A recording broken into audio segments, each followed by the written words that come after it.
जय हिंद, जय भारत दोस्तों। मैं पुष्पेंद्र गौड़ आप सभी का स्वागत करता हूं मेरी चैनल गणित की चौपाल पर। दोस्तों, कक्षा 10वीं में हमारा गणित लगातार चल रहा था। इसमें हम अध्याय 9 तक जितने भी सवाल थे, प्रमेय थे, उनको पूर्ण कर चुके हैं। आज से हम प्रारंभ करने जा रहे हैं अध्याय 10 वृत्त। वृत्त की बहुत सारी विशेषताएं होती हैं, उनमें कई विशेषताओं को हम पढ़ चुके हैं, लेकिन वृत्त से संबंधित एक और विशेषता होती है जो वृत्त से जुड़ी होती है, वो है स्पर्श रेखा। स्पर्श रेखा का अपना कोई महत्व नहीं है अगर वृत्त नहीं है, तो कहीं ना कहीं वृत्त के उपस्थिति में ही स्पर्श रेखा का अस्तित्व है। अगर हम बात करें एक वृत्त को लेकर और एक रेखा को लेकर, तो ये एक साथ अगर बनाए जाएं तो तीन विभिन्न प्रकार से हम इनको बना सकते हैं। पहला प्रकार यह है कि आपने एक वृत्त बनाया और एक रेखा कहीं भी बनाई, लेकिन वो वृत्त से दूर है, कहीं पर भी बनाई। दूसरा तरीका यह है कि वो वृत्त से दूर नहीं है, या तो वृत्त को स्पर्श करती है या वृत्त को छेदती हुई जाती है। तो दूसरा तरीका यह हो सकता है कि वो वृत्त के अंदर से जाए। तो जब कोई सरल रेखा वृत्त के अंदर से जाएगी तो वो वृत्त को प्रतिच्छेद करेगी, और वो अधिकतम 2 बिंदुओं पर प्रतिच्छेद कर सकती है। इससे ज़्यादा बिंदुओं पर कोई भी रेखा वृत्तों को प्रतिच्छेद नहीं कर सकती। जब ऐसी स्थिति बनती है तो हम इसको प्रतिच्छेदी रेखा कहते हैं।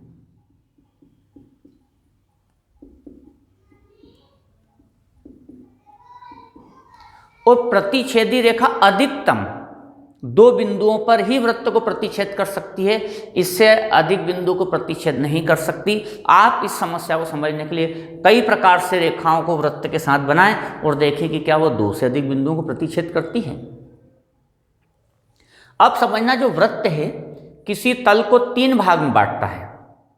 एक तो वृत्त का आंतरिक भाग, एक वृत्त का बाह्य भाग और एक वृत्त। 3 भाग हो जाते हैं। तो ये जो सरल रेखा है पहले भाग से गुजर रही है, वृत्त के बाह्य भाग से। दूसरा तरीका है कि वो वृत्त के आंतरिक भाग से गुजरे। अब ऐसा कुछ संभव हो कि ना तो वह आंतरिक भाग से गुजरे ना बाह्य भाग से गुजरे, वो है वृत्त से ही गुजरे। तो जब कोई सरल रेखा किसी वृत्त से गुजरे, ना तो उसके आंतरिक भाग से ना बाह्य भाग से, अगर वो वृत्त से गुजरती है तो वृत्त को केवल छूती हुई, छू करके निकल जाती है। इसको हम बोलते हैं स्पर्श रेखा। हमारे दैनिक जीवन में कई उदाहरण होते हैं जहां पर कोई सरल रेखीय आकृति वाला कोई वस्तु वृत्त आकृति वाली किसी वस्तु को छू करके गुजरती है। और इसका सबसे बढ़िया उदाहरण है कि अगर हम रेल की पटरियों को एक सरल रेखा माने और रेल के पहिए को अगर हम एक वृत्त माने, तो पटरी और जो रेल का पहिया है वो इसी स्थिति को है कि जो रेल की पटरी है वृत्त को या रेल के पहिए को छूती हुई गुजरती है, या रेल का पहिया सरल रेखा को छूता हुआ गुजरता है। बस ये सबसे बढ़िया उदाहरण है स्पर्श रेखा का। तो यहाँ पर स्पर्श रेखा वृत्त के केवल एक बिंदु से होकर गुजरती है। अगर 2 से गुजर गई तो फिर वो प्रतिच्छेदी हो जाएगी। तो जब कोई सरल रेखा किसी वृत्त के एक बिंदु से होकर गुजरे तो हम उसको कहेंगे स्पर्श रेखा। तो ये आपकी स्पर्श रेखा, ये नहीं है, ये भी नहीं है, इसको भी नहीं कहेंगे, इसको भी नहीं कहेंगे। स्पर्श मतलब छूना, तो ये स्पर्श रेखा है।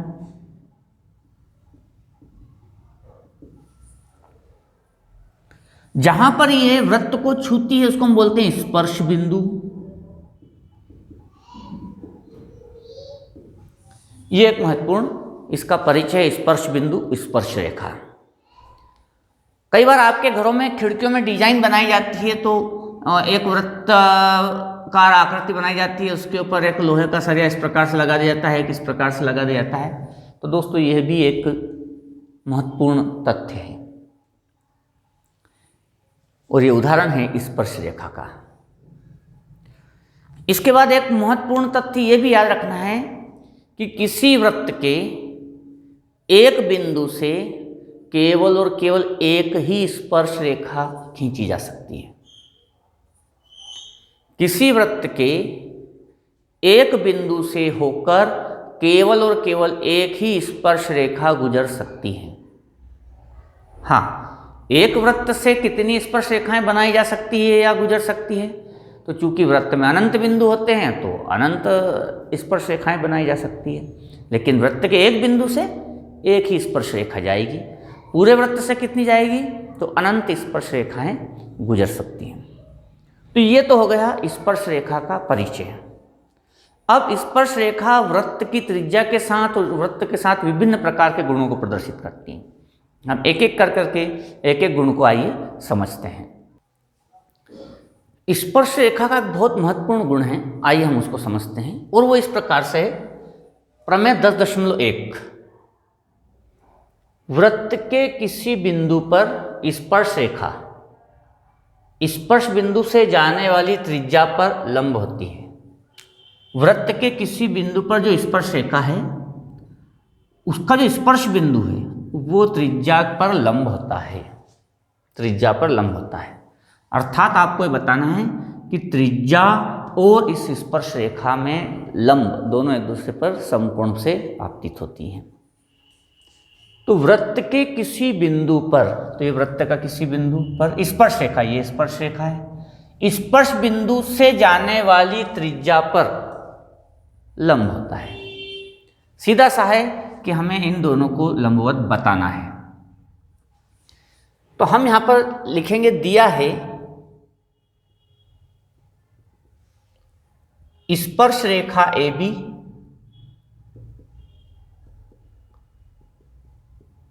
वृत्त पर स्थित बिंदु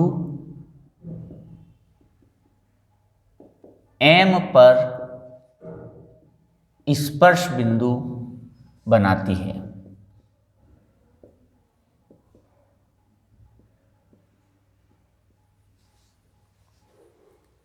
सिद्ध करना है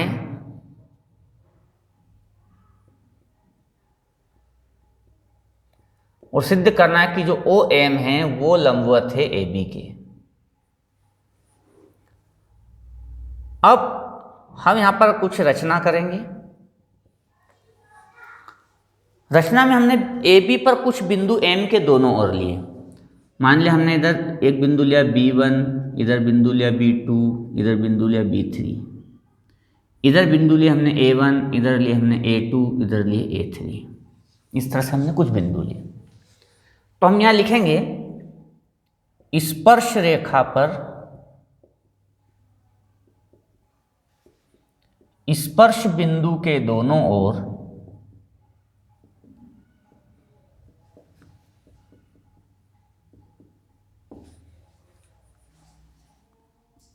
कुछ बिंदु B1, B2 तथा A1, A2 का चयन किया और उन्हें केंद्र से मिलाया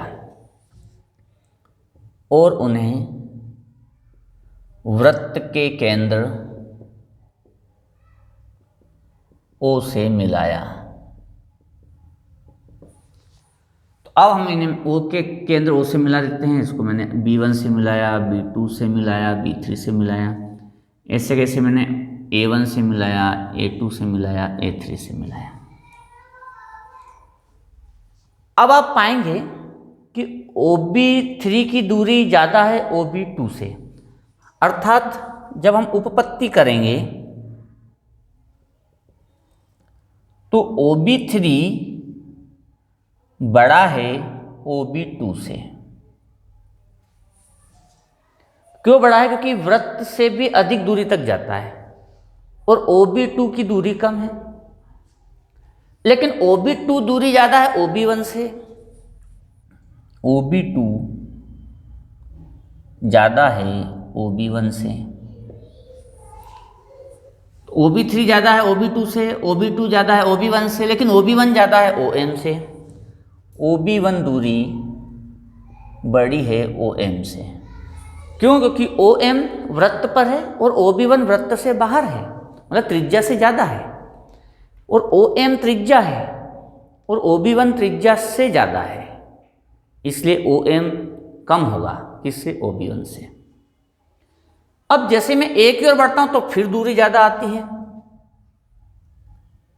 OA1 बड़ा हो गया OM से, OA2 बड़ा हो गया OA1 से। अब इधर जाते तो फिर दूरी बढ़ती है, मतलब A की ओर जाते तो दूरी बढ़ती है, B की ओर जाते हैं तो दूरी बढ़ती है, लेकिन इस और OM जो है इन सबसे कम दूरी है। तो यहाँ भी देखेंगे OM OB1 से भी छोटा है, OB2 से भी छोटा है, OB3 से भी छोटा है, और OM OA1 से भी छोटा है, OA2 से भी छोटा है, OA3 से भी छोटा है। तो जो OM है OB1 से भी छोटा है, OB2 से भी छोटा है, OB3 से भी छोटा है, या यूं कहें कि OM OA1 से भी छोटा है, OA2 से भी छोटा है, OA3 से छोटा है, अर्थात OM सबसे न्यूनतम है, न्यूनतम लंबाई का है।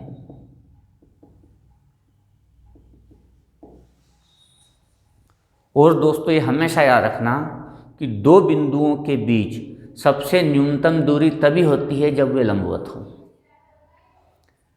ठीक है ना। तब दो बिंदु में से एक बिंदु अकेला हो सकता है, लेकिन एक बिंदु किसी सरल रेखा पर हो, तो किसी सरल रेखा और एक बिंदु के बीच की दूरी, तो एक बिंदु और एक सरल रेखा के बीच की दूरी न्यूनतम तभी होगी जब वो दूरी लंबवत हो। तो OM सबसे लंबवत दूरी है, अतः बिंदु O से AB की दूरी लंबवत है, अर्थात OM लंबवत है AB के। तो किसी बिंदु की एक सरल रेखा से न्यूनतम दूरी तभी होगी जब वो लंबवत है, या यूं कहें कि लंबवत दूरी सबसे न्यूनतम होती है, उससे न्यूनतम दूरी और कोई नहीं होती। इस प्रकार से हम एक महत्वपूर्ण तथ्य को स्थापित कर पाए कि जो वृत्त की त्रिज्या है वो स्पर्श रेखा पर सदैव लंबवत होती है, चाहे वो स्पर्श रेखा वृत्त के किसी भी बिंदु से गुजरे। तो क्या एक वृत्त से अगर एक से ज़्यादा स्पर्श रेखाएं गुजरेंगी तो क्या सारे वृत्त अलग अलग स्पर्श रेखाओं पर लंबवत होंगे? तो बिल्कुल होंगे। प्रत्येक त्रिज्या प्रत्येक स्पर्श रेखा के स्पर्श बिंदु से मिलेगी, उस स्पर्श रेखा पर वो लंबवत होगी। तो यह तथ्य हम यहाँ स्थापित कर पाए और इसका उपयोग हम आगे के सवालों में हल में उपयोग करेंगे। पुनः मिलेंगे, तब तक के लिए जय हिंद, जय भारत।